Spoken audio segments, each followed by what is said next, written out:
My name is Ava, and for 7 long years, I tried to win a place in a family that never really wanted me. 7 years of gentle smiles, even when they cut me with their words.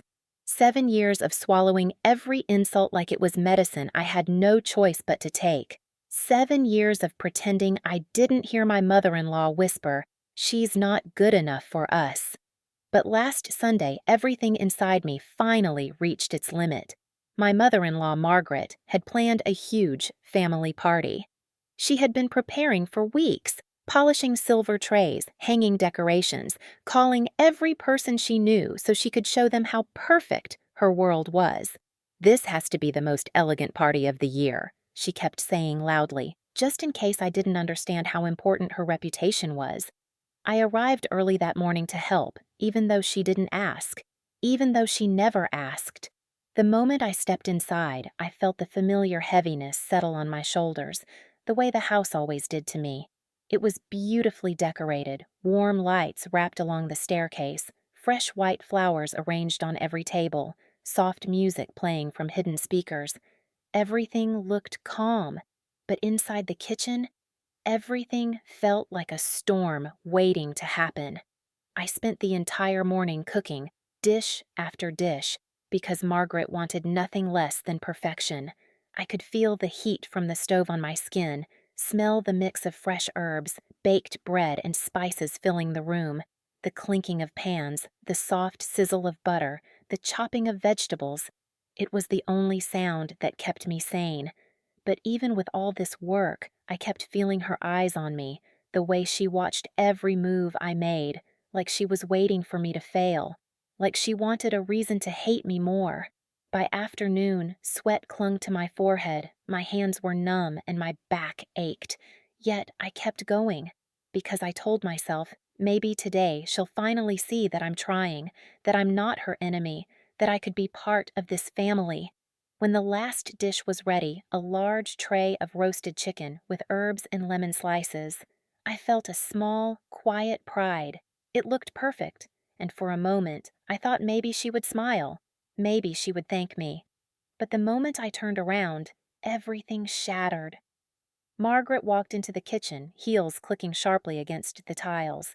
Her nose wrinkled as if something smelled bad, even though the air was warm and full of flavors. She stared at the tray in my hands for a long moment, her lips pressed into a thin line. Then she grabbed it. "Margaret!" I started, confused. Before I could say more, she lifted the tray high and threw it straight into the trash can. The sound was awful. Metal hitting metal, food splattering against plastic, lemon slices falling to the floor. It echoed in the kitchen, sharp and cruel. I froze. My breath caught in my throat. My hands trembled. Something inside me slowly cracked open. She looked at me with cold, sharp eyes. "This is my reputation," she said, her voice low like a hiss. "I won't serve anything touched by you. Touched by me. Like I was dirty. Like I was less than human." I felt the words slice through me, deeper than she could imagine. I opened my mouth to speak, but no sound came out. My throat felt tight, like someone was squeezing it from inside. For a moment, it felt like just the two of us existed. Her anger, my silence. But then, the door opened, and everything changed. Ethan, my husband, walked in with a group of guests. They were laughing, talking, holding glasses of wine. Their voices were light and cheerful, until they saw what was happening. The room fell silent. Every pair of eyes stared at the trash can overflowing with food, then at my mother-in-law, then at me, standing there with empty hands and a burning face. I felt my cheeks heat with embarrassment. The world felt small, shrinking around me, squeezing the air out of my chest. Ethan stopped walking. "Ava?" he said, confused. "What's going on?" Before I could answer, Margaret stepped forward with the sweetest, fakest smile she could manage. "Oh, nothing! Just fixing a small mistake." "Don't worry," she told the guests. A small mistake, that's what she called it.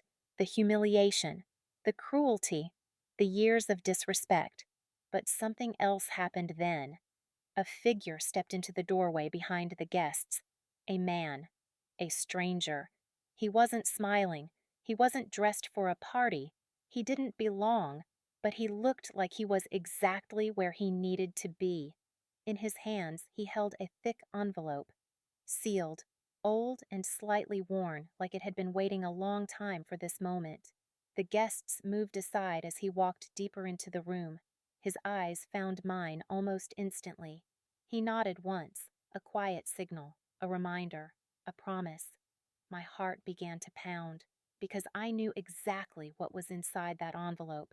I knew what it meant. I knew what it would do, but no one else did. Not Ethan, not the guests, not Margaret, especially not Margaret. They had no idea that this party, the one she had planned so carefully, would be the moment her entire world began to fall apart. And I was done being quiet. The stranger took one step closer. "Ava Thompson?" he asked softly. Everyone turned to look at me. I looked at the envelope in his hand, at the eyes watching me, at the woman who had just thrown away my work and 7 years of my patience. "Yes," I whispered. "That's me." He nodded again. "It's time." My mother-in-law laughed, annoyed. "Who are you? She doesn't need anything right now." But the stranger didn't even look at her. He held out the envelope. "It's time," he repeated, "just like you asked." And in that moment, I felt something shift inside me. Something strong, something steady, something free. The party wasn't over yet, but Margaret's control? That was about to end. The kitchen felt too small now, too quiet, too full of eyes. Ethan stepped closer, his face tense and confused. "Ava, why are you making a scene? People just arrived." A scene? His mother had dumped hours of my work into the trash in front of half the family, but somehow I was the problem. I looked at him, and for the first time in years, I didn't try to soften my expression. I didn't hide the hurt. I didn't swallow the truth. His mother stood behind him with a proud, satisfied smile like she had won some private battle. "Come, sweetheart," she said loudly. "Go sit outside. We'll take care of everything. You've done enough." The pause before the word enough was sharp, sharp enough to cut skin. My hands slowly curled into fists, though I kept them at my sides. Ethan turned, whispering, "Ava, please don't ruin today." The words hit me harder than I expected. Ruin today? Did no one see what Margaret had done? Did no one ever see it? The stranger still stood quietly near the doorway, watching me, waiting. His presence felt almost unreal, calm, steady, completely unaffected by the tension in the room. He held the envelope carefully, like it was something fragile and important. He stepped closer. "You're Ava Thompson?" he asked again, even though he already knew the answer. His voice was calm, respectful. The only respectful voice in the room. Margaret snapped before I could speak. "She is busy right now, and she doesn't need strangers bringing drama into my house." He didn't even blink. "I'm not here for you." Her face twisted instantly, insulted. My heart beat harder. I could feel the blood rushing to my face, my ears, my fingertips.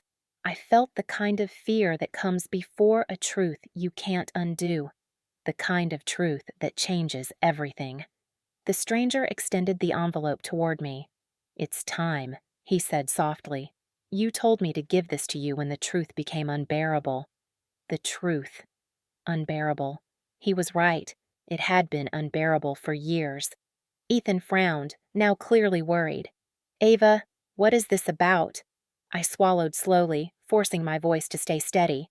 "You never asked," I said. "Not once. You never asked why I never fought your mother, why I stayed quiet, why I let things go." He looked tired suddenly, as if the weight of the party had settled on his shoulders. "I thought you just didn't like conflict," he said quietly. Margaret laughed, sharp, mocking. She stayed quiet because she knows her place. But something changed inside me then. Those words didn't land the way they used to. They didn't pierce me. They didn't shrink me. They bounced off something stronger, something new that had grown in me from the moment the stranger walked in. I turned slightly toward him. "May I asked. He nodded, once. "It belongs to you."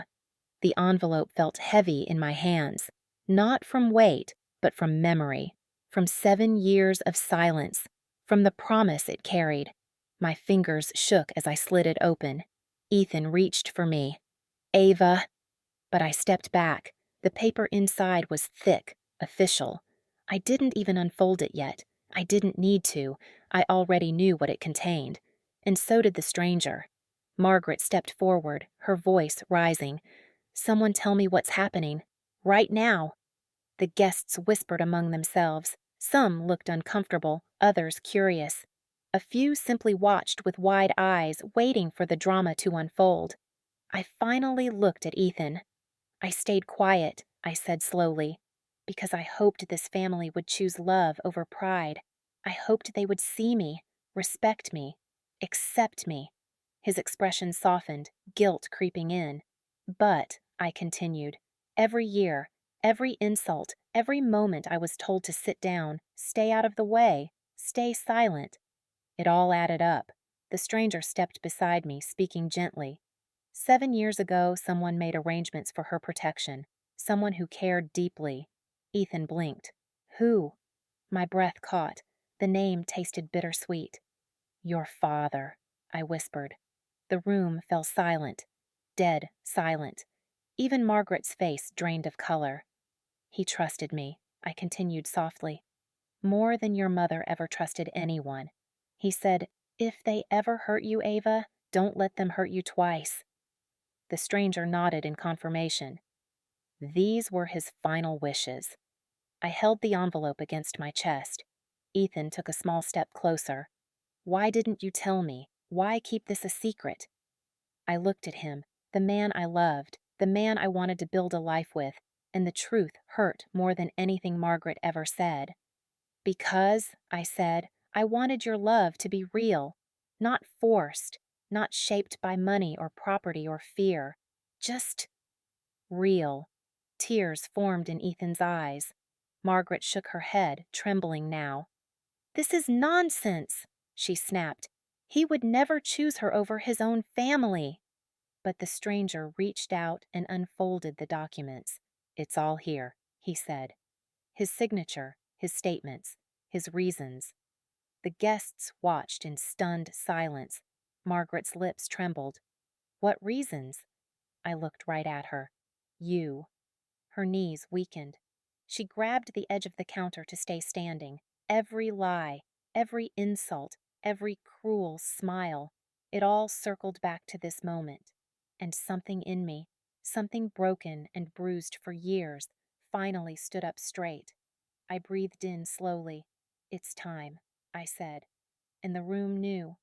Nothing would ever be the same again. For a long moment, the kitchen was silent, as if the world itself paused to hear what would happen next. The stranger unfolded the documents fully and handed them to me. The papers were thick, slightly yellowed at the edges, but still clear. His handwriting, Ethan's father's handwriting, covered the top pages in steady lines. Margaret reached out as if to grab them, but her hands shook too much. "What? What is that?" she whispered. I took a breath that felt like it had been waiting inside me for years. "These," I said softly, "are the transfer papers for this house, for the land, for everything he built." Her mouth opened, but no words came out. Ethan stared at the papers like he didn't recognize his own life anymore. "Ava, are you serious?" I nodded slowly. "I didn't ask for this. I never wanted this. But your father saw something in your mother. Something he was afraid would hurt me." Margaret's voice cracked. "He would never, never give my house to—" "It wasn't your house," I said gently. "It was his, and he saw how you treated me, even in the beginning, even before the wedding." The stranger spoke, his tone calm and factual. "He wrote that if Ava was ever disrespected or mistreated, she was to have full control. He believed she would protect the family better than anyone else." Margaret sank into a chair, her face pale as dust. You ruined me, she whispered. You destroyed my life. I stepped closer, but not in anger, not in revenge, just truth. No, I said softly. I didn't destroy anything. I just stopped letting you destroy me. My voice didn't shake. For the first time, I felt strong enough to speak without fear. Ethan wiped his eyes. Ava, why didn't you tell me? I'm your husband. I looked at him, feeling the pain and love swirling inside me like two storms meeting. Because, I whispered, you never saw what she did when you weren't looking, and I didn't want you to feel trapped between us. I wanted your love to be free, not influenced by what your father left me. He closed his eyes, the truth hitting him hard. Margaret suddenly stood up again, gripping the counter like it was her last lifeline. You can't do this, she said, voice shaking. This party, this house, this family is mine. Everyone here knows me. They respect me. A few guests looked away awkwardly. Some whispered. Others had seen everything with their own eyes and couldn't pretend anymore. I let her words hang in the air. This party was supposed to show everyone how perfect your world is, I said softly. How perfect you are. She stared at me, furious and desperate. But instead, I continued, it showed them the truth.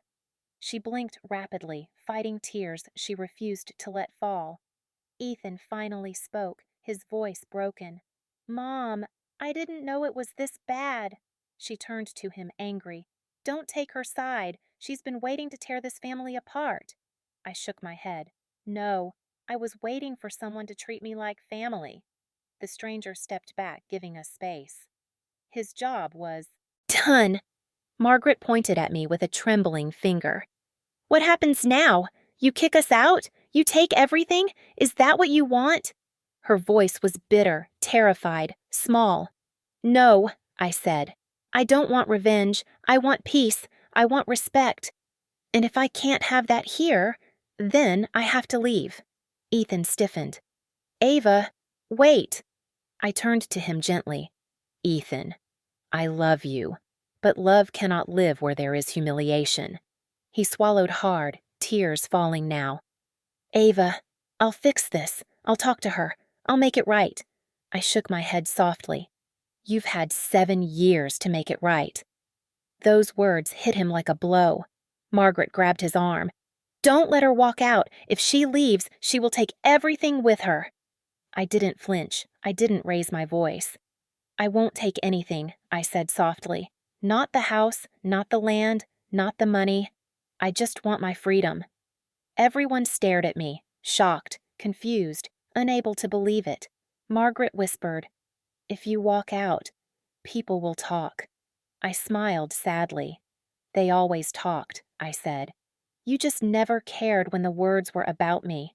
I stepped toward the door, the sunlight spilling inside like a new beginning, warm and gentle against my skin. I turned back one last time, looking at Ethan's broken expression, at Margaret's stunned silence, at the guests who didn't know where to look, and with a calmness I had never felt in my life, I said the final line. What happens next is the life I should have had 7 years ago. Then I walked out. The party behind me crumbled into whispers, shock, and silence. But I, for the first time in years, felt free.